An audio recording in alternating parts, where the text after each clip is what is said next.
Okay, PAKT is unique in Asia. We started in Hong Kong about 3 years ago, and we're focused on clothing care, archiving, and dedicated clothing storage. So by that, you mean presumably, particularly with lots of people living in nano apartments these days, or quite small places, Exactly. they don't have enough room to store their clothes. And the usual thing is you have to decide which ones you're going to chuck out or give away. This is a way in which you can go and have them stored. Exactly. When I came to Hong Kong, I moved here in 2010 with my husband and youngest son. We lived in a great service apartment, but we realized we just didn't have enough space. And it wasn't about the everyday clothes, it was about the hiking, the ski clothes, the tennis rackets, the bikes. The things that you might need You might occasionally, need but you don't occasionally, want them around exactly, the evening house all clothes. the You might need time. occasionally, but you certainly didn't need them to clutter up the apartment all the time. And I think it's a real problem in Hong Kong. It's probably a problem across all the major urban centers in Asia, because not only is space at a premium, but the temperature and the humidity is so intense that you can't just leave things lying around. So where and how do you store things? So we have a clean room, and we're very proud of our clean room.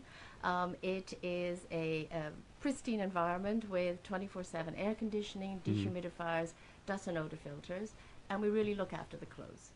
So when you say you really look after them, you can actually maybe do things that people might want, like have them dry cleaned or something. Is that Exactly. possible? So we are storage. That is our sector. I didn't want to use the word in the beginning because somehow it gave people the feeling that it was not looked after in the way we wanted to.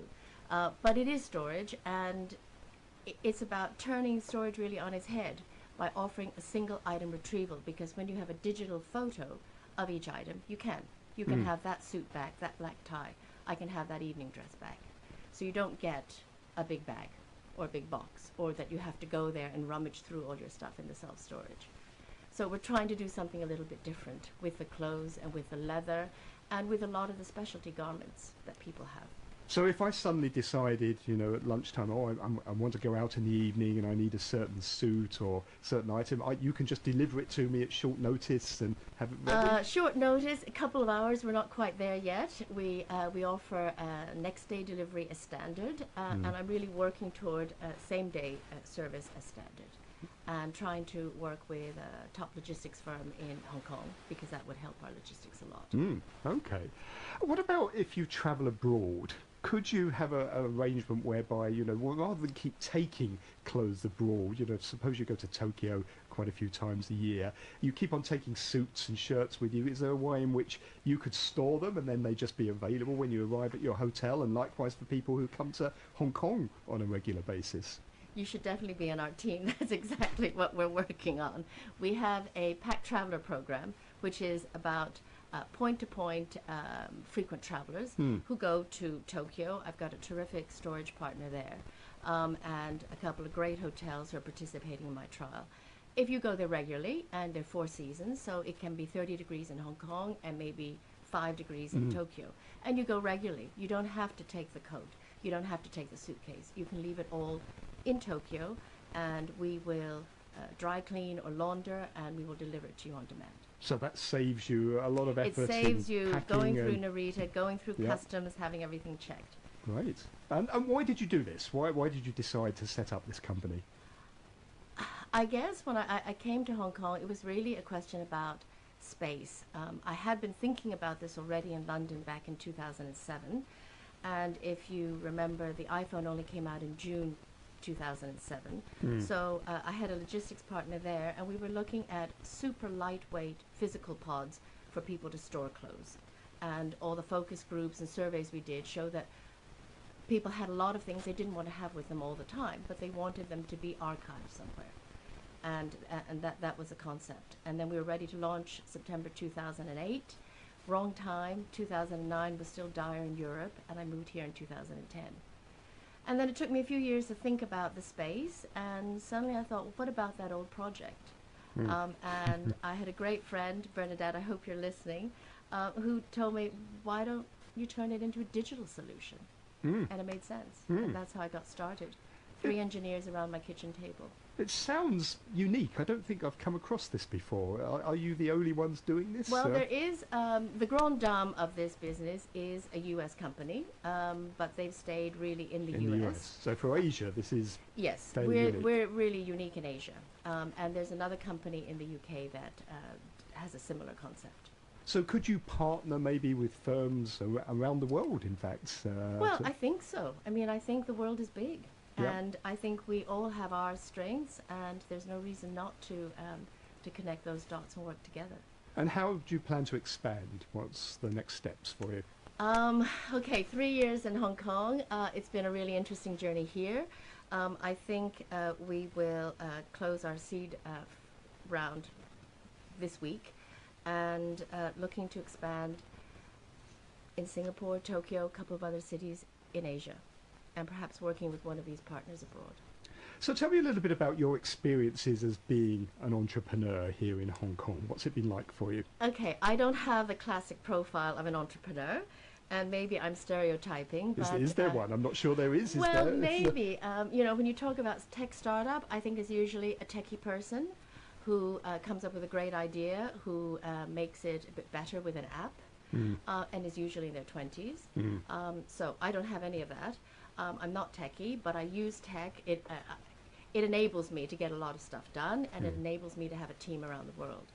And I have a wealth of other experiences. I was an investment banker. I was in executive search. I've raised a family of 3 children. I have traveled extensively, frequently, and I've lived all over the world.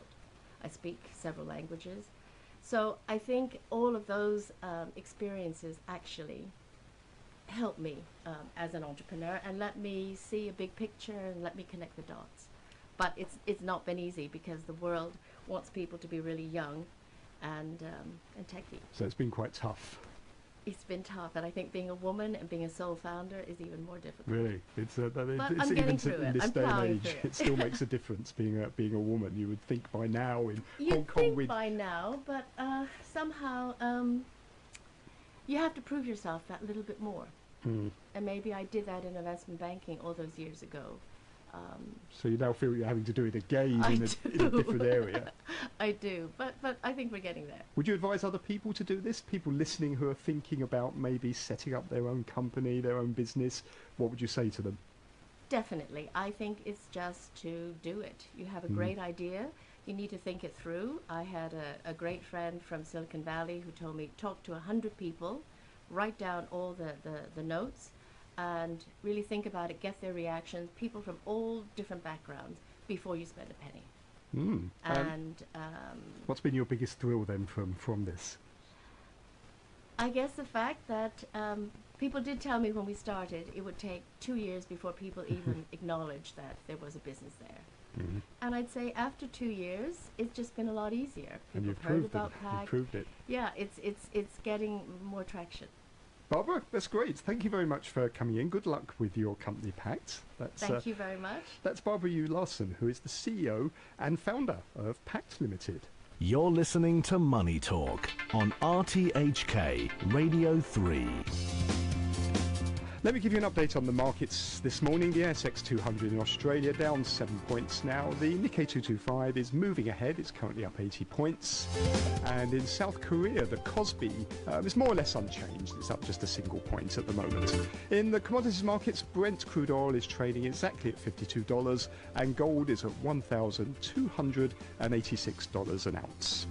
And in the currency markets, Japanese yen is at 109.75 against the US dollar. The British pound buys 1.28 US dollars and the euro buys just under $1.17.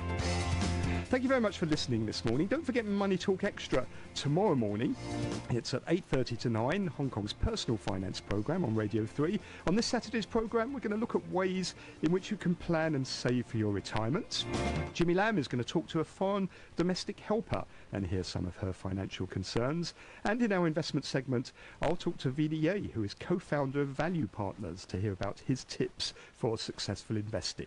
That's Money Talk Extra tomorrow morning at 8:30, so please join me and Jimmy for that. Coming up on Radio 3 after the 9 o'clock news, Phil Whelan will be here with the Morning Brew. Let me give you a little update on the weather just before I go. Weather forecast for today is going to be sunny intervals and a few showers. It's going to be hot with a maximum temperature of about 31 degrees. And there's going to be hot with sunny intervals tomorrow as well, more showers in the following couple of days. Temperature right now is 29 degrees, 84% relative humidity. Have a great weekend.